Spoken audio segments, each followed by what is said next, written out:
নমস্কার বন্ধুরা, আমি নম্রতা চলে এসেছি আবারও একটা নতুন ব্লগ নিয়ে তোমাদের সামনে। কেমন আছো তোমরা? আশা করি তোমরা খুব ভালো আছো। তো আমিও ভালো আছি। এখন বাজে ঘড়িতে সকাল 7টা মতন। আগে আমি সকালে স্নান করে নিয়েছিলাম। তারপর গাছে কটা ফুল ফুটেছিল, গাছের ফুলগুলো ফুটলে না মনটা ভালো হয়ে যায়। আগে আমি ফুলগুলো নিয়ে এসেছিলাম। তারপর রোজকারের মতন যেমন ঝাড়ু দিয়ে পরিষ্কার করে নিলাম। আর আজ আমাদের এখানে বেশ ভালোই গরম পড়ে গেছে। তো কালকে একটু বৃষ্টি হয়েছিল, কিন্তু অল্প 1-2 ফোঁটা হলো না, সেটাতে মনে হয় গরমটা আরোই বেড়ে গেছে। তো এদিকে আমি সব জানলা টালনা খুলে পরিষ্কার পরিচ্ছন্ন করে চলে আসলাম আগে ভাতটা বসাতে। ভাতটা আমি প্রত্যেকদিন আগেই বসাই। তো একদিকে ভাত হতে থাকবে আর এদিকে যেটা বানাবো সবজি তরকারি সেটা হবে। হাজবেন্ড অফিসে যায়, ভাতটা সকালেই হয় আমার। তো আগের দিনও নিয়ে এসেছিলো চিকেন, তো ফ্রিজে আমি ধুয়ে রেখে দিয়েছিলাম। তো একটু মিক্সিতে পেস্ট করে নিয়েছিলাম, যেমনটা আমরা করি আর আদা রসুন কাঁচা লঙ্কা একটা পেস্ট। তো সেটা দিয়ে একটু ম্যারিনেট করে নিচ্ছিলাম, লবণ হলুদ সর্ষের তেল দিয়ে করে কিছুক্ষণ রেখে দিয়েছিলাম। আমার আবার চিকেনের একটু বেশ হাড্ডি পিসগুলো ভালো লাগে। চিকেন আমার আবার সলিড পিসগুলো আমার খেতে ভালো লাগে না, ছাবা ছাবা লাগে। তো হাজব্যান্ডকে বলেছিলাম ভালো ভালো দেখে তুমি একটু বোন থাকা পিসগুলো আনবে। তো ওইভাবে এনেছিল। তারপর এদিকে আলু কেটে নিচ্ছিলাম। আলু আমাদের কিন্তু মানুষ হচ্ছি আমরা 3জন, কিন্তু আলু অনেকগুলো দেওয়া হয়, কেন কি হাজব্যান্ডও 2টো করে খাবে আলু, আমিও খাবো। আমাদের আলু খুবই প্রিয়। মাংসর আলু বলতে তো একটু আলাদাই। তো এইদিকে আমি আবার তেল গরম করে আলু ভাজতে বসিয়ে দিয়েছিলাম। আর যেহেতু গরম পড়েছে ভেবেছি একটু পাতলা পাতলা করে করব, বেশি মশলা দেবো না, স্পাইসি বানাবো না। তো এদিকে পেঁয়াজ কেটে নিলাম আর টমেটো কেটে নিয়েছি। আর গরমে না রান্নাঘর থেকে রান্না করে কীভাবে তাড়াতাড়ি বেরোবো, মানে সেটার আর কি উপায় মানে আর পারা যায় না, এত গরম পড়ে গেছে। এখন ভাবো এখনই এরকম অবস্থা, বাকি দিন তো আরও পড়েই আছে। তো যাই হোক, এদিকে আমি সব ফোড়ন দিয়ে দিলাম, পেঁয়াজ ভাজতে বসিয়ে দিয়েছি। পেঁয়াজ লাল লাল করে ভাজা হলে আমি মশলাগুলো যেগুলো ম্যারিনেটে দিয়েছিলাম সেটা আবার একটু দিয়ে কষিয়ে নিলাম। তারপর যেমন রোজকারের মশলা দিয়ে আমরা লবণ হলুদ লঙ্কার গুঁড়ো টমেটো সব কিছু এগুলো দিয়ে মাংসটা কষিয়ে নিচ্ছিলাম। মশলাটা আগে কষিয়ে তারপর মাংস দিয়ে দিলাম, দিয়ে কষাতে লাগলাম।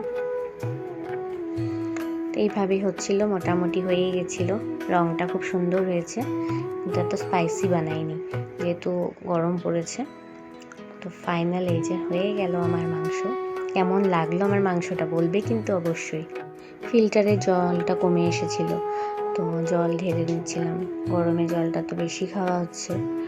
তারপর আমি হাজবেন্ডকে ভাত বেড়ে দেবো, তো ভেবেছি তার আগে একটু স্যালাড কেটে দিই, ভালো লাগবে। মাংসের সাথে স্যালাডটা ভালোই লাগে। আর গন্ধরাজ লেবুও ছিল, মাংসের সাথে গন্ধরাজ লেবুটা খেতে বেশ ভালোই লাগে। তো কেটে নিচ্ছিলাম স্যালাড আর গন্ধরাজ লেবু। তো এদিকে ওর ভাত বেড়ে দিয়েছি, মাংস হয়েছে, ও বলেছে আর কিছু লাগবে না, বাস হয়ে যাবে। তো এদিকে আবার রান্নার পর জানোই তো অনেক বাসন বেরোয়, তো বাসনগুলো আর কী জমাবো, জমানো থাকলে বেসিনে জমেই থাকবে। নিজের কাজ তো নিজেই করতে হবে, কেউ তো এসে করে দেবে না। তা আমি কাজ একদম জমাই না, যতটা পারি করে ফেলি তাড়াতাড়ি করে। তো সব ধুয়ে নিচ্ছিলাম। এদিকে ও চললো রেডি হয়ে অফিস, এটাই ভিডিও করছিলাম। তো এদিকে রান্নার পর জানোই তো গ্যাস নোংরা হয়, সেগুলো সব ক্লিন করে নিচ্ছিলাম। আমার মনে হয় যদি একটু কিছু পড়ে থাকে রান্নার পরে গ্যাস ওভেনে, আমার কেমন জানি লাগে। আমি যেন তাড়াতাড়ি করে আগে রান্না হয়ে গেলে ক্লিন করে তারপর অন্য কাজে নামি। তো এদিকে দেখো দরজাগুলো না কদিন এত ধুলোবালি দিচ্ছে উঠছিল, দরজাতে অনেক নোংরা হয়েছিল, সেগুলো সব কোনা কোনা দরজার ফাঁকগুলোতে ঢুকে ঢুকে আছে নোংরাগুলো, ওগুলো বেরোচ্ছে না। যতটা পেরেছি করেছি, ভিজা ন্যাকড়া দিয়ে একটু জল দিয়ে ভিজিয়ে ভালো করে মুছছিলাম। ভালো লাগে না, যতটা পারি সময় বের করে চেষ্টা করি ঘর পরিষ্কার করার। আর এমনিও চৈত্র মাস এসে গেছে, ঘর দুয়ার তো ঝাড়তে হবে, কিন্তু যেহেতু এবার আমাদের মানে অসুখ আছে, শ্বশুরমশাই মারা গেছেন, তো সেইভাবে সেই উপলক্ষে তো আর ঘর ঝাড়বো না, এমনি ঘর দুয়ার পরিষ্কার করছি। আর ঘর তো নোংরা হয়, সেগুলো তো পরিষ্কার করতেই হবে। তো এদিকে আবার বেডের এইগুলো দেখো, এগুলো সব হোয়াইট হয়ে গেছে ধুলোতে, সব ভিজা ন্যাকড়া দিয়ে আমি আবার জলে ভিজিয়ে আনলাম, এনে পরিষ্কার করলাম। ধুলোবালি এত হচ্ছে না এখন, কি বলবো আর। সারাদিনে কাজ তো জানোই, একটার পর একটা লেগেই থাকে। এদিকে দেখো কাপড় আগের দিনের ধোয়া, আগের দিন আর ভাঁজ করিনি, শরীরটা ভালো লাগছিল না গরমের জন্য। তো আজকে করে নিচ্ছি সব ভাঁজগুলো। মেয়ের থাকে, আমার থাকে, আমি ওকে স্কুলে আনা নেওয়া করি, সেই কাপড়গুলো থাকে। তো অনেক কাপড় জমে যায়, আর ডেলি তো জানো বাচ্চা মানুষের কত কাপড় ধোয়া হয়।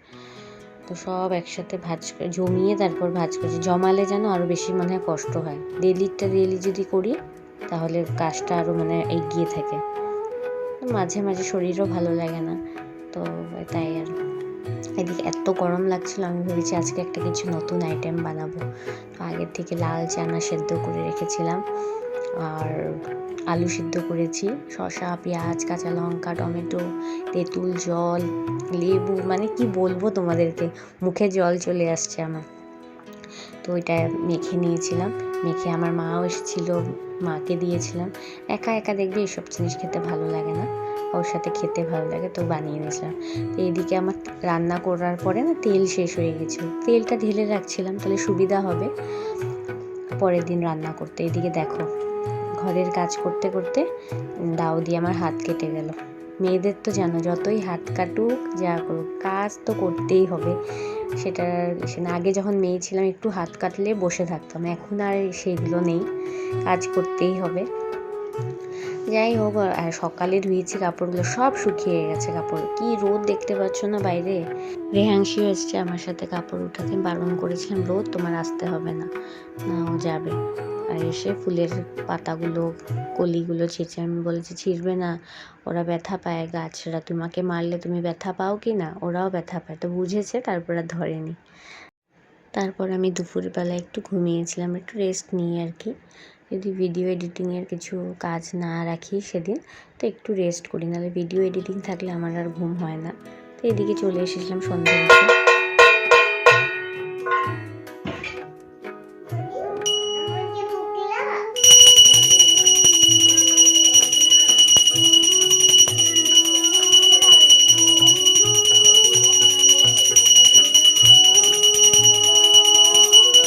এই যে রেহাংশিও পুজো দিচ্ছে।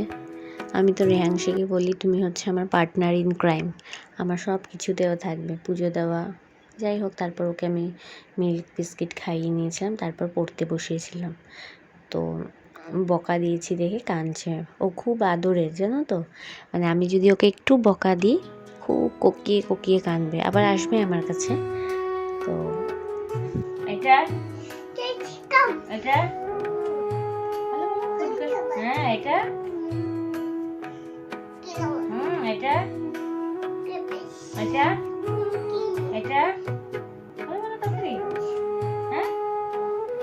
ওকে একটু একটু একটু করে অভ্যাস করাই আর কি, সেরকমভাবে প্রেশার দিই না পড়াশোনা করার, জাস্ট একটা অভ্যাস আর কি, সন্ধেবেলায় বসাই।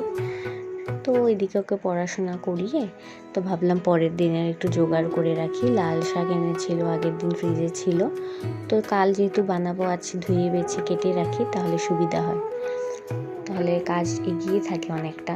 যদি আমি সকালে শাক কাটতে বসি না, অনেকটা দেরি হয়ে যায় জানো, কাটা থাকলে সুবিধা হয়। এদিকে মেয়েও স্কুলে যায়, ওর পাপাও অফিস, সব একসাথে তাড়াহুড়ো, সকাল 9টার মধ্যে সব কমপ্লিট করতে হয়, তাই এই জন্য করে রাখছি। এদিকে ওর পাপা অফিস থেকে আসার সময় মাছ নিয়ে এসেছে, বড় কাতলা মাছ, আর এদিকে এনেছে হচ্ছে পাবদা মাছ।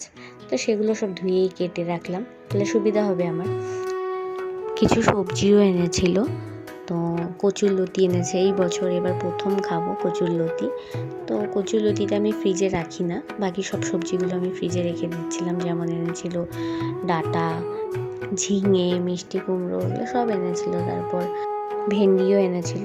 তো ফ্রিজে আমি সব সবজিগুলো এই জন্য রাখছিলাম, বাইরে রাখলে না কেমন শুকনো শুকনো হয়ে যায়, গরম পড়েছে না, বেশি দিন থাকেও না সবজিগুলো, তার জন্য। আর যেহেতু কচুরলতিটা তো ফ্রিজে রাখবো না, ওটা মানে কেটে রাখবো, তার জন্য কচুরলতিটা বাইরেই রাখলাম। আমি সকাল থেকে রাত অবধি কী করি চেষ্টা করি তোমাদের সামনে ব্লগে আনার, তো আশা করব তোমাদের ভালো লাগবে এই ব্লগটা। তো আমার পাশে থাকবে তোমরা, আর সবাই তোমরা সুস্থ থাকবে, খুব খুব ভালো থাকবে।